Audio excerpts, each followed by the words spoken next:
Kentridge, the notion of inspiration. Where do ideas come from? How do you happen on things? And I don't know if you know this line of Leonard Cohen, who said that if he knew where inspiration came from, he would go there more often.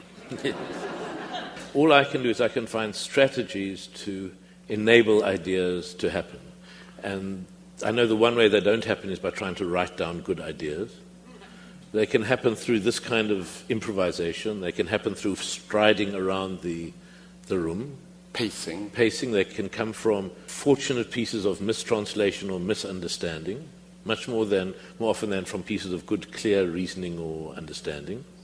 Say a little bit more about productive misunderstanding. I love the term, and I think I might use it from now on.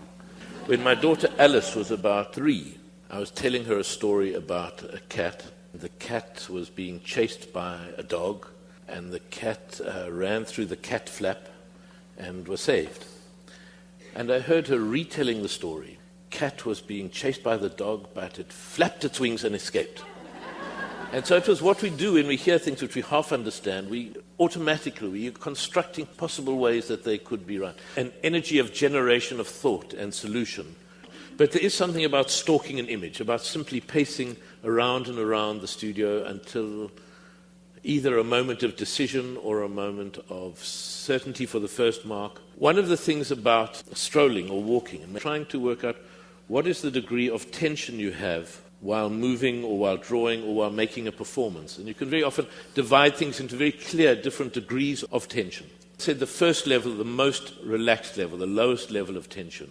And then one could go up a level in which it would kind of correspond to a stroll.